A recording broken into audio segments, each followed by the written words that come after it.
Olá, investidores, sejam muito bem-vindos ao Conexão FI, a nova série de vídeos do BBBI, que conecta você aos principais players do mercado imobiliário.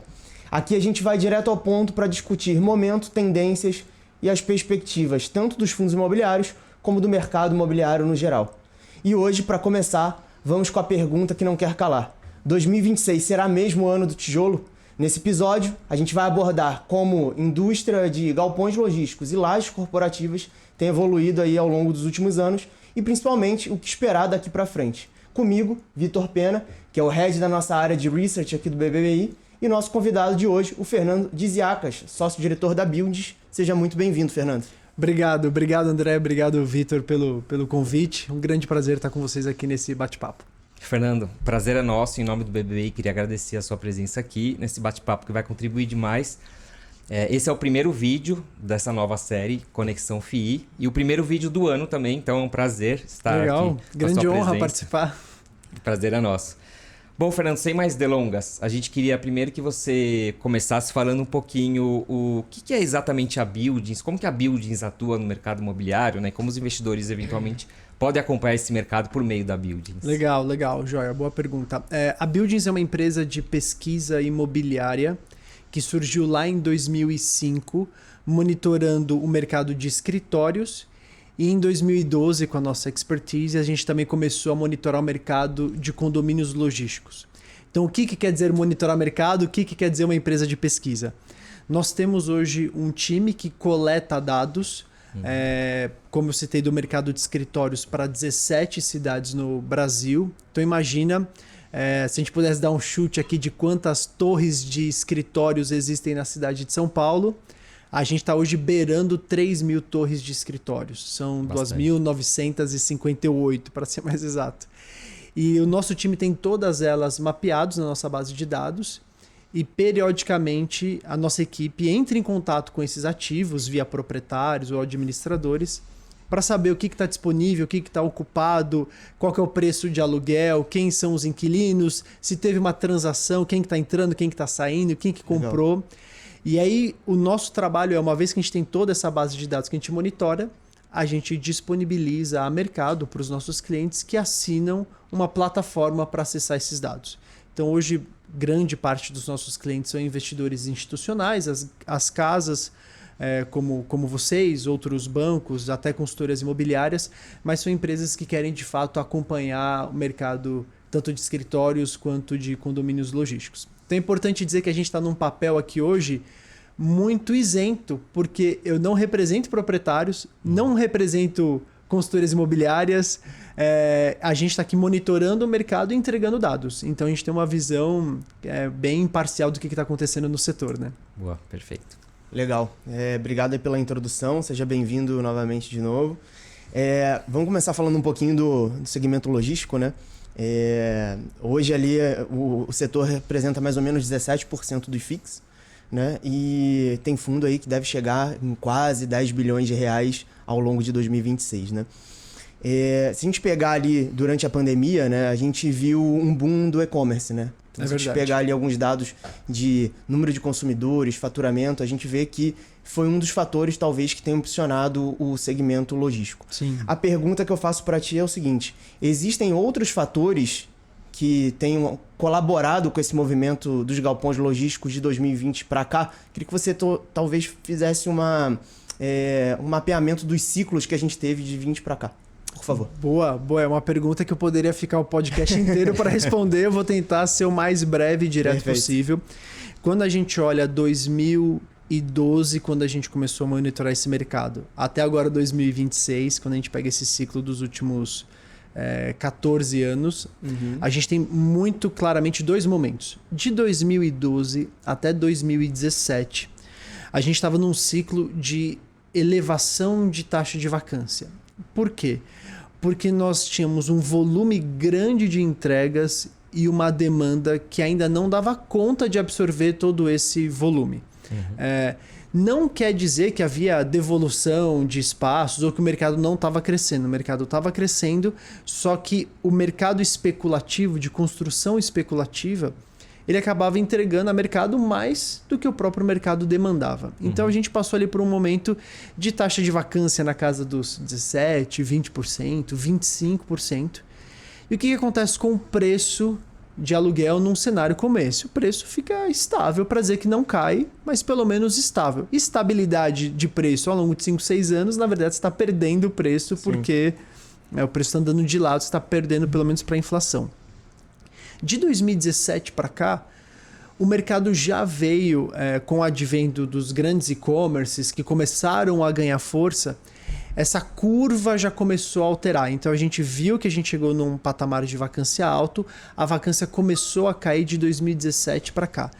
E aí com a pandemia, que as pessoas estavam em casa, acho que muitas daquelas que não tinham o hábito do consumo digital passaram a ter. Minha mãe é um exemplo dessa. Eu acho que muitos daqui podem se identificar com isso. Não tinha alternativas, né? Não tinha alternativa. Você quebrou um medo macro que uma população geralmente de idade um pouco mais avançada tinha de fazer compra online. Uma vez que você destrava isso e as empresas de e-commerce estavam muito prontas para crescer em função dessa demanda, o mercado vai para um outro patamar de crescimento.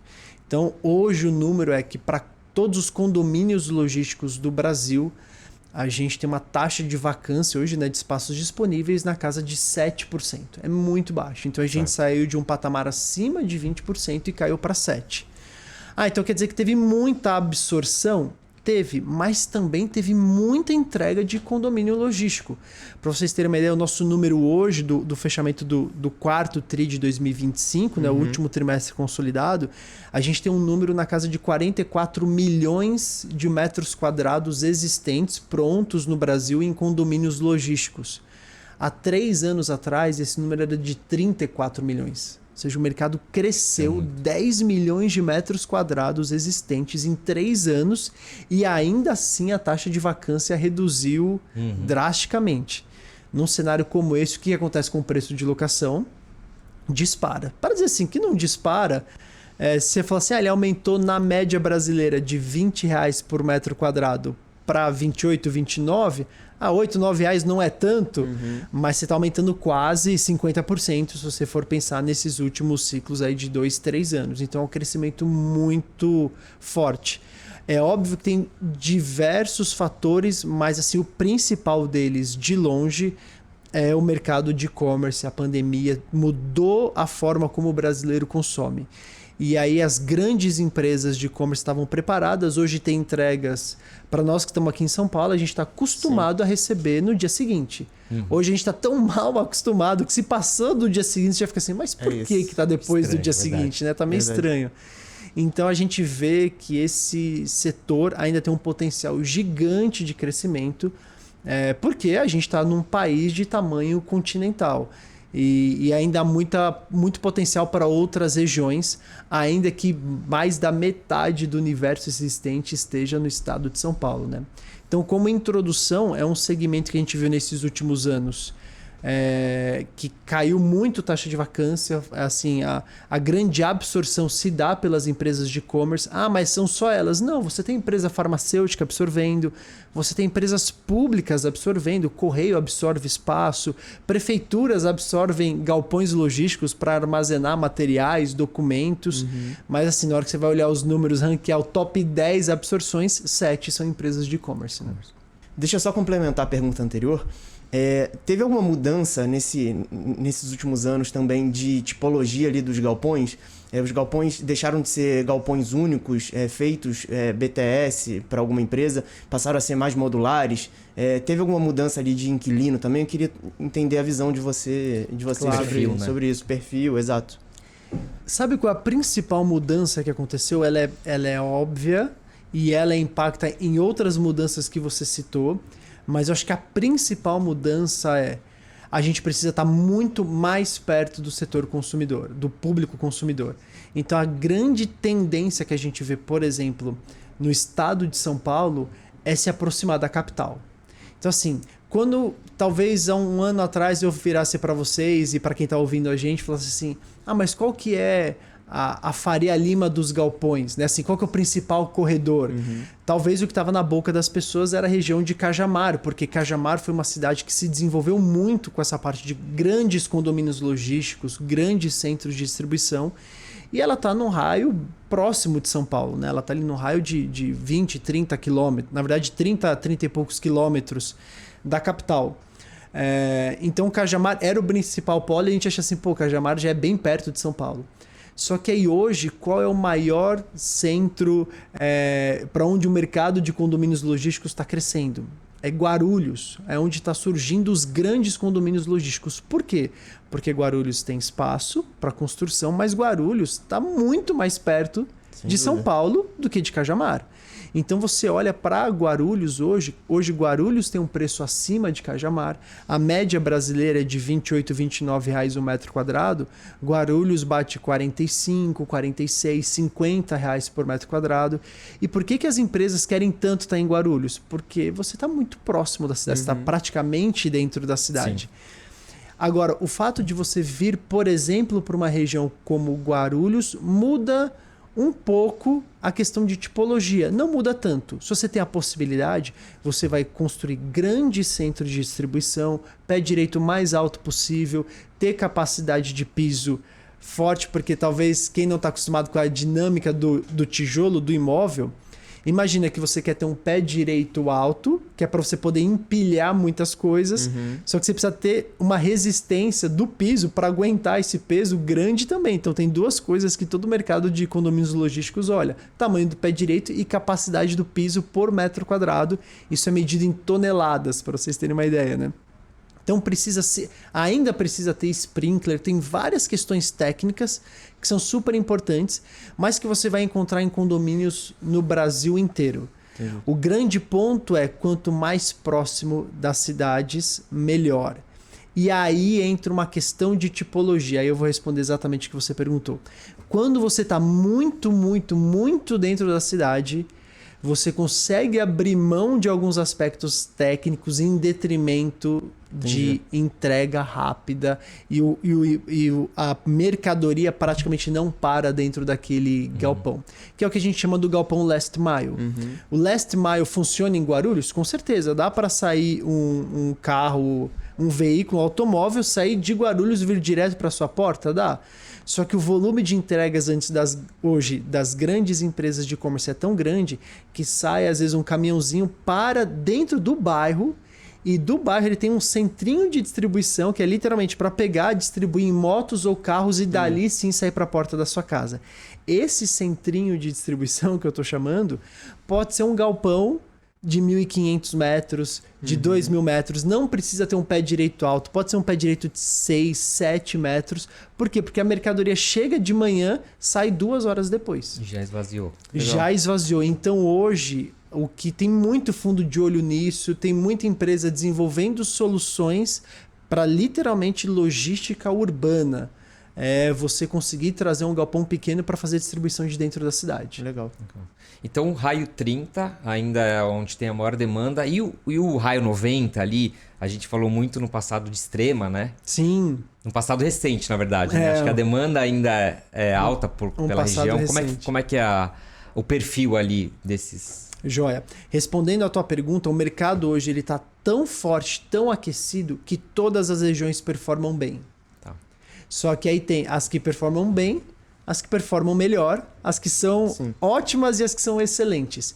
Então, por exemplo, mesmo a gente fez uma análise no finalzinho do ano passado, onde eu peguei todo o raio 30 de São Paulo. Pô, raio 30 é bom? É excelente. Só que dentro do raio 30 você tem micromercados. Você tem o raio 30 que vai em direção a Cajamar, essa saída. Você tem o raio 30 de Guarulhos, você tem o raio 30 do ABCD aqui em São Paulo, você tem o raio 30 que sai para o sul do país, que é Embu, Regis, a rodovia.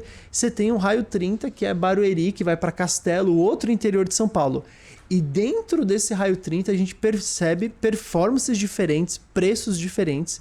Todo mundo está com vacância baixa, tudo abaixo de 10%. Certo. Só que Guarulhos pega mais preço do que a região de Embu, por exemplo. Guarulhos pega, como eu falei, 45,50, a região de Embu pega 25,30.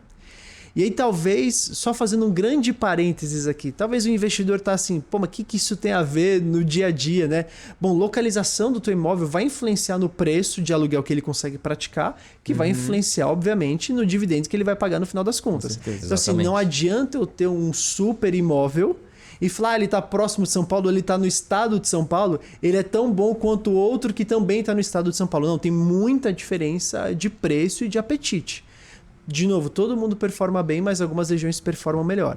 Então assim, quanto mais próximo de São Paulo, melhor a performance do ponto de vista de preço. Isso a gente já entendeu. Agora, raio 30 vai bem, raio 60 vai bem, região de Jundiaí, Cajamar, e vai até o raio 90 que pega Extrema. Extrema tem uma questão do imposto que ela vai precisar fazer uma modificação. Hoje, o que a gente percebeu? A região de Extrema estava trabalhando com taxa de vacância zero, ou seja, você construía e no meio da construção você já tinha uma pré-locação, ou seja, o imóvel já era entregue, alugado. Hoje você ainda tem esse tipo de negócio acontecendo, mas você percebe que já tem alguns imóveis especulativos, ou seja, que não foram feitos sob medida, com contrato desde o dia zero, que o desenvolvedor começou a construir à espera de demanda. Sim. Que ele essa pré-locação já começa a ficar um pouquinho mais perto da entrega, ou ele entrega e passa um trimestre, 2 trimestres depois ocupa parcialmente. Então, existe demanda para Extrema? Existe.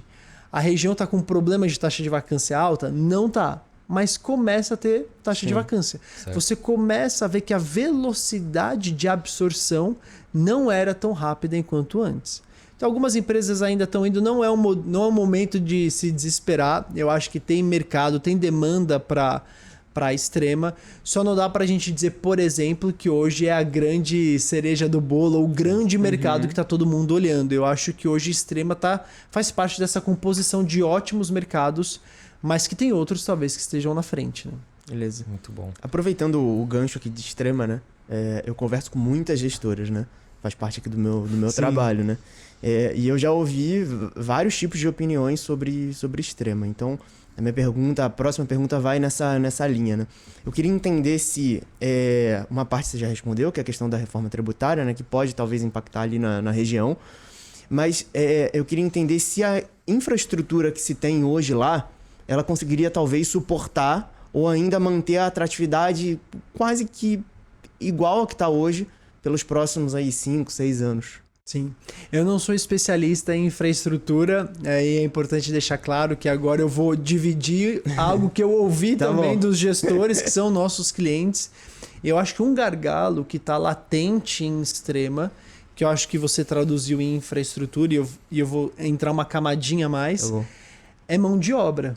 Acho que mão de obra começa a faltar em Extrema, e não só em Extrema, em algumas outras regiões do centro-oeste, de várias outras regiões do país, que você também quer ter um desenvolvimento do setor logístico forte, como você tem em São Paulo, você tem demanda, só que não é toda a região que tem a quantidade de mão de obra disponível, como, por exemplo, São Paulo tem, ou como a grande São Paulo tem.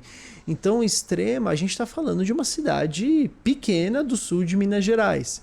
Então, assim, tem um esforço grande aí não do desenvolvedor do galpão logístico, mas da empresa que vai ocupar, em conseguir levar a mão de obra que ela precisa para lá.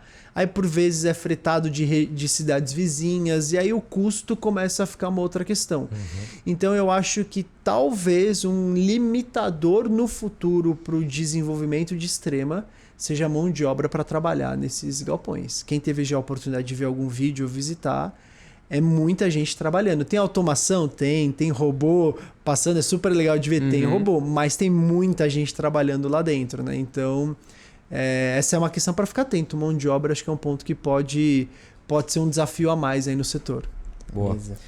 Fernando, agora falando de um ambiente mais macro, né? A gente está num momento de taxa de juros muito alta, né? Mas, apesar disso, a demanda por galpões segue bastante aquecida, né? Então, isso nos faz, até você comentou, né? Naturalmente pensar que a construção, o ritmo de construções segue forte. Segue. Né? E aí, dado que isso, enfim, está acontecendo e agora a gente está num momento talvez de já olhar para uma taxa de juros mais baixa ao longo do ano, início de corte e tal, qual que seria o formato dos novos galpões que estão sendo demandados nesse momento? Qual que é o tamanho médio e, eventualmente, quais que seriam as outras barreiras que você enxerga para poder ser endereçada, para esse movimento ganhar ainda mais força agora ao longo dos próximos anos? Eu acho que o que pode atrapalhar o desenvolvimento do mercado de galpões está além do mercado imobiliário. Aí a gente está falando bem de macroeconomia, momento do país. Quando a gente olha tanto para o mercado de galpões quanto para o mercado de escritórios, mercado em si, eu não vejo nenhum indicativo de qualquer retração, de qualquer dificuldade nos dois setores. O grande ponto é como é que a gente vive esse ano entre Copa do Mundo e tantas coisas que são desafios a mais. Eu acho que um ponto que é importante a gente dizer que a gente está falando de um ambiente de taxa de juros alto, mas não é só esse ano. A gente já passou o ano passado inteiro com um ambiente de taxa de juros alto. Certo. E aí um número que eu queria dividir com vocês todos os trimestres a gente tira como se fosse uma foto da quantidade de metros quadrados que estão em construção no país. Então imagina, tem um determinado quando chega no final do trimestre, a gente bate uma foto e vê, existem hoje 5 milhões de metros quadrados em construção. Pô, é bastante coisa. Aí você chega no outro trimestre, na hora que eu vou tirar essa foto, eu falo, seguem ainda tendo 5 milhões de metros quadrados em construção. Só que o mercado entregou 1 milhão de metros quadrados novos. Então o que isso significa? Que, bom, se a gente tinha 5 milhões em construção e hoje a gente ainda tem 5 milhões em construção, só que a gente entregou 1 milhão de metros, quer dizer que era para a gente ter caído para 4. Só que a gente se manteve em 5. Por quê? Porque o mercado começou outros 1 milhão de metros quadrados em construção. É um índice que a gente tem chamado de nova atividade construtiva. O que é a nova atividade construtiva? É o quanto que o mercado como um todo começa de novas construções. Sim. Então a gente tem um número macro que eu vou dividir aqui com vocês, estou com a minha colinha. A gente hoje no Brasil tem 4 milhões e meio de metros quadrados em construção. E esse é o volume dos últimos 5 anos. Desde 2020 a gente vem lá 4 milhões e meio, às vezes fecha em 5, 5,5, 4, a gente está nesse patamar. Só que aí todo trimestre também tem entrega de novos empreendimentos, só que essa atividade construtiva não baixa. Um número relevante que eu acho que ajuda a gente a entender o momento do mercado de galpões desde 2012, quando a gente olha o setor, nunca se começou a construir tantos metros quadrados de condomínios logísticos quanto o quarto trimestre de 2025.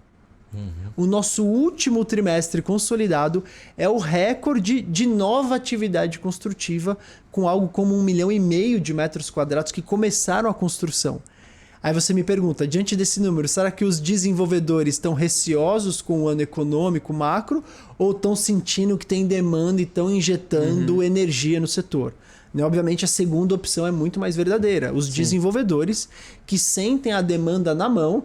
Às vezes os grandes operadores de e-commerce estão batendo na porta e dizer, mas você consegue criar para mim um condomínio aqui nessa região? Eu preciso expandir para o Nordeste, eu preciso expandir para o Norte, você tem algum imóvel lá? E os caras vão desenvolvendo já quase que sob demanda. Então o mercado hoje de condomínios logísticos, a gente tem uma expectativa de que, quando a gente começou a monitorar o setor, em 2012 existiam 20 milhões de metros quadrados em condomínios. Em 10 anos depois, a gente chegou em 40 milhões de metros quadrados, ou seja, o mercado dobrou de tamanho. E a gente acha que esse mercado dobra de tamanho de novo para 80 milhões de metros quadrados de condomínios em questão de talvez 10 anos, talvez menos, porque o mercado hoje os condomínios estão um pouco maiores. Então a gente tem uma expectativa de que o setor ainda não está na sua fase de maturidade. Se eu puder acrescentar, tô com medo de falar muito. Não, pode ir. Mas se eu puder acrescentar uma outra análise, eu comparei tamanho de população por país com tamanho de condomínios logísticos existentes. Comparei Brasil com Estados Unidos, comparei Brasil com México, e o Brasil está muito abaixo desses dois países. Assim, a relação de Brasil com Estados Unidos, de população de pessoas nos Estados Unidos com metros quadrados de logística é absurda, assim, é um negócio quase 1 para 1. É muito metro quadrado e muita gente. Quando a gente olha essa relação com o Brasil, a gente está atrás até de países como, por exemplo, o México, que teria uma economia um pouco mais parecida com a nossa, que seria um benchmark muito mais acessível do que Estados Unidos. Nesse aspecto, a gente tem muito para crescer. O nosso país é um país gigante. Sim. De população continental. Então, assim, o mercado de condomínios, se eu pudesse dar uma segurança para o investidor de longuíssimo prazo, bem de longuíssimo prazo, é que esse setor está longe ainda de chegar na maturidade, ainda está numa fase de expansão forte. Com certeza que para os nossos investidores que gostam dos FIIs logísticos aí, brilhou os olhos agora essa fase final. Bom, pessoal, para você que nos acompanha até agora, a gente acabou de encerrar a primeira parte do bate-papo com o Fernando da Buildings, em que a gente conversou bastante sobre o segmento de galpões logísticos e a gente convida vocês a ficarem com a gente para assistir a segunda parte, que a gente também vai conversar bastante sobre o setor de lajes corporativas também, um segmento muito atrativo aí para o ano de 2026. E eu aproveito para convidar vocês a seguir a gente no nosso novo canal do WhatsApp, escaneando o QR Code que está aí na tela, para você acompanhar todos os conteúdos que a gente publica lá, inclusive esse vídeo em primeira mão. Até mais!